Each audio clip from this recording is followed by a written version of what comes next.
I found when a team change coach mid-season or beginning of season in this case, it's because things are not good. If the things are good, the coach keeps going. So some difficulties, also a period of big pressure for the players because it's an election period in the club with elections in 1 month with 5 different candidates. It's kind of almost a political campaign. And the players, they cannot... he has come under a bit of criticism from some die-hard Chelsea fans. What have you made of him and his style of play? I think the balance of results, for me, I think at times we've probably overplayed when the pressure's on a little bit. I think when we look to our area, Dal, when we played, you know, sometimes we'd have the option to go long into Didier, and it's not a long ball, it's a good ball from Peter Cech or to Ivanovic. You had the diagonal, but you could kind of break lines and stuff. And now I think we invite press a little bit too often, and I think other teams do it. It's not just Chelsea that are doing it. Man City have got a lot to answer for, I think, because I think Man City are the best at it, and everyone tries to do it, but they can't. So if you can't do it, I would always go, can we beat the press, play a little bit higher up? And I think the fans have been frustrated with that over time, and I get sometimes you've got to do that to suck teams in and then kind of get beyond them, but we've not done that as well this year. So naturally the fans get frustrated, but we've managed to secure 4th and we're there. So good experience from the boys this year. Champions League football for them, and making signings of attracting players is big for us next year. How far do you think they are away from challenging for the Premier League? I know getting the Champions League's massive. If they win this trophy, that will help them as well in terms of that winning feeling. But how far do you think they are away from really competing and challenging for the Premier League? I think we're a couple of years off, if I'm honest. I really do. Now, I don't want that to be headline stuff, but when I look at Man City, Liverpool, I think they're stronger than us at the moment. Arsenal have been really consistent as well, and I'm sure they're going to go out and buy players as well. So this is why securing Champions League football next year is big for us, because getting those extra players in that have maybe got a bit of experience, or you know, a bit more backup and a bit more strength and depth within the squad. So if Cole does drop off slightly, you can have somebody else that takes a responsibility away from him, because a lot of weight's been thrown on his shoulders this year as well. So I think if we can bring 3 or 4 big players in, which Champions League football does that, because everyone wants to play that as well. Now, Liam Rosenior will be interviewed for the role as Chelsea's head coach tomorrow and remains the leading candidate for the job. Our chief correspondent, Kaveh Solokol, is on the line with more. Kaveh, what can you tell us when it comes to Liam Rosenior becoming the new Chelsea head coach? Is set to become the next Chelsea head coach unless there are any last-minute issues, and I don't really foresee there being any last-minute issues. Look, it's going to be a very busy day of meetings at Chelsea tomorrow.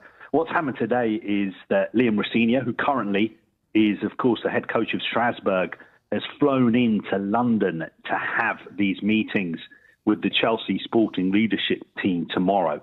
But he's not the only person who's flown in from Strasbourg, because the Strasbourg president, Mark Keller, and also their sporting director, David Weir, have also flown in to London. Now, the reason they've flown into London is, one, they're going to have talks with the Blueco. Blueco is the consortium that owns Chelsea and Strasbourg, but they're also going to interview replacements for Liam Rosenior. They've got a final shortlist of 3 candidates. And I'm being a bit like Sherlock Holmes here, and I'm saying to you that if they're interviewing replacements for Liam Rosenior, that says to me that Liam Rosenior is basically in line to get the Chelsea head coach job. I know we're saying that he's going to have an interview tomorrow, but he's already held talks with Chelsea. Of course, everybody at Chelsea, all the sporting leadership team already know him because he's the head coach at their sister club. So unless anything major goes wrong at the last minute, I would expect Liam Rosenior to be confirmed as the Chelsea head coach pretty quickly. But you've got to remember, Blueco own Chelsea and Strasbourg, so they want to make sure everything is done properly. They want to make sure that Strasbourg are also treated with the respect that they deserve. So Monday's set to be a busy day of meetings. Could Rosenior to Chelsea be done in time for him to take on Fulham, his old club, on Wednesday? I think there's a real chance that that could happen. We've been telling you since Enzo Maresca left Chelsea on New Year's Day that Chelsea wanted to make an appointment quickly. We were told it was going to be done in a matter of days. Of course, what needed to happen is they need to respect Strasbourg and the fact that Strasbourg had a game on Saturday night away at Nice. That game is now out of the way. Strasbourg have been working behind the scenes to come up with a short list of candidates. They've now got that final short list of 3. So I think as long as these talks go smoothly tomorrow, there is a pretty good chance that Liam Rosenior could be confirmed as the next Chelsea head coach tomorrow, maybe the following day, and that would mean that he could take training, and that could mean that he would be in charge for the Premier League game at Craven Cottage on Wednesday night. If not that game, then I would certainly expect him to be in charge for the FA Cup game away at Charlton on Saturday night. But the feeling I've got is that it's going to be done pretty quickly, and he should be in charge for Wednesday night's game. But that's just a feeling. I don't have 100% concrete information that is the case. Carve, thank you very much for now. I mean, as I said, when you look at, there's other managers, there is other examples of it within the Premier League. You know, you look at Brighton right now, their model. There is no doubt, Tony Bloom will say, well, I'd imagine he'll say, Roberto De Zerbi is the best manager he's ever had. But it changed because he felt as if, you know, Brighton will bring the players in, the manager coach, or the coach coaches them, he goes, all of a sudden he wanted a bigger say in what was going on off the field. It doesn't work like that. You signed up for that. It doesn't matter the results. That's what you agreed to. The flip side of that as well, you look at somebody like David Moyes at West Ham. I mean, they would love to have him back right now. But all of a sudden there was people above wanting more control than what it was, and it wasn't for Moyes. The fans then started to turn. But it just shows you the people that were recruiting behind the scenes were absolutely miles off at what David Moyes was saying at the time, the players that he wanted. West Ham would never be in the position they're in right now. And so Dawes, things change. And Dawes, things have changed, absolutely, in terms of how clubs are run. But the Chelsea sources saying in the last few days that too often Maresca, in their opinion, ignored the medical advice about how many minutes certain players coming back from injury, and Mercer's already mentioned Cole Palmer, were allowed to play, and he went against that. When you were playing and you were coming back for an injury, who had the final say on when you were used and for how long? Well, the manager made a decision if you were capable to play 90 minutes, and that's what it came down to. You'd been out for a large period of time, which I was on numerous occasions, and then the physios and the medical team would go, right, you're capable to go back in and play. And if you're capable to train, then the manager looks at you. If you've been out 2, 3, 4 weeks, are you capable to play a game to the levels that we need? And then the manager goes, all right, I might play 60 minutes. But this is where the game has changed. And managers, coaches have to accept that going in, because otherwise we see what's happened at Chelsea now. It's such a hard job, because I was watching the Bournemouth game when Cole Palmer was brought off, and I said to you, I'm as surprised as anyone that he's been taken off. But obviously Enzo Maresca had been probably told that you have to manage his minutes, plays are in the red zone.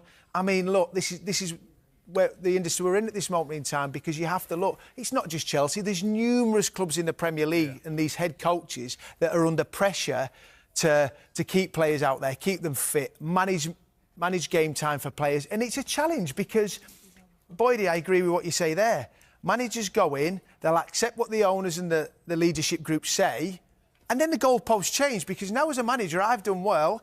I've brought the Club World Cup, and you go, do you know what? You know, the hierarchy, I will have a little bit more control, and I'll take decisions, because at the end of the day, I'm stood on that touchline and I'm getting pelted from the crowd. I have to bring results, and if those results aren't there, I'm getting trouble from the hierarchy, I'm getting criticised from the media, I'm getting criticised from the fans, and it brings pressure, and eventually you just go against it. And this is why I look, are the older managers probably going out? Because they won't accept it. I think that's a good point what you make, though, Dawes, because you go back to when we were training and it was a case of the fitness coaches everyone would say, oh, you're in the red zone, you have to stop. That wouldn't be very often for me, right enough. But when you're in the red zone, you had to stop. But all of a sudden, you then go to games, it would never happen. It's now happening in games. Yeah. You know, there is now fitness coaches at the side of the pitch telling managers, right, OK, we need to watch him. Because before, you weren't allowed the equipment on there to tell you exactly what was going on in-game. It's now happening. I think it's just going to be a thing that's going forward. Yeah, if he'd have lost 4 on the trot, he'd still be there. Like, he's come in and because he's doing well and his stock's high, he's gone in and gone, I'll mix it. You know, and if I do get the sack, I've left on a high. It's like if you owned a restaurant and the chef's doing well and the restaurant's packed, the chef wants He wants to raise. Chef goes in, goes, I want a bit more. Do you know what I mean? And this is what he's done. He's gone in. I think as well. I think his contract as well. I've heard. I read. I don't know how true it was that he went in for another contract because of the Man City thing, and they've said no. I don't know how true. Well, there are also that is. suggestions he did the same thing after winning the FIFA Club World Yeah, Cup as well. so, but he's gone in because his stock's high. I think if he loses 4, the problem is, and this hurts me as a Chelsea fan, it's not a good job. You know, Silva's not after it, Ayeola's not after it, Glasner's not after it. No one's... Is that because of the owners? I don't think that... Yeah, no, that's what I mean. It's not a good job, though. No, yeah, I think it's a good job, Merch. You look at Chelsea with football. My era coming through, I look at that team... No, I'm not... Chelsea's an unbelievable club, but I'm saying it's not a good club for someone where they're not in charge. They're just coaches. But is this why these managers get you go back to Potter? His coach, and at Brighton he will have been given the players as a head coach to go and... But if you're a manager, you want... who's top of the league? Arsenal. Who's top of the league? Arsenal. Who's second? Aston Villa. Aston Villa. Who's third? Man City. And who's in charge of picking who they bring in? All them 3 managers are in charge of who they bring in. It's a completely all different... 3 of them. And a slot of Liverpool will have been given them players. It's a completely different remit now at Chelsea. I agree with what you're saying. It's still a huge club, and every manager should jump at the chance. It's a totally different remit now compared to other clubs. The remit now at Chelsea, and it's been like it for the last few years, hence why Maresca's in there, is that they're bringing in a head coach that's going to develop players, young, the best talent across the world. They've spent nearly £1 billion on the best talent across the world to develop these young players. So does Liam Rosenior then, Sidders, fit that bill? For me, he does. Because I've seen him. I've played with Liam in the dressing room. I've seen him on a coaching aspect as well, and I think he is someone that can definitely develop players. Yeah. He's got a great way about him. He's got a lot of empathy. He's working with people is superb. Now, I know this is a different style and you're going to a Chelsea dressing room, but I still think this is a Chelsea dressing room that is still young enough that will learn and listen from him. But how is the dynamic going to work? Because he's coming in there. There's a World Cup winner in there. There's 2 players who desperately want to be starters for Tuchel come the summer, the likes of Palmer, James as well. Yeah. Is he going to listen? I think he done a really good job at Hull. I mean, Strasbourg's sitting 7th at the moment in the league. But is he going to command the respect that those players will want? You command the respect by what you do. First of all, on the training pitch, your training sessions, because you get quickly judged. All of us on this panel will say we've judged coaches and managers straight away in the first week or so in terms of their sessions and meetings. What I've seen him do and how he conducts meetings and how he is with people. I've not heard a bad word to say against Liam Rosenior. He's true, even to the aspect where I've seen him when he's had to sort of pull players aside and drop them and rest them. He does it in a way where you can accept it. He's truthful. I think he'll be a great fit for Chelsea. Now, whether it's the right time for him, I don't know. He understands it. Yeah, of course he does.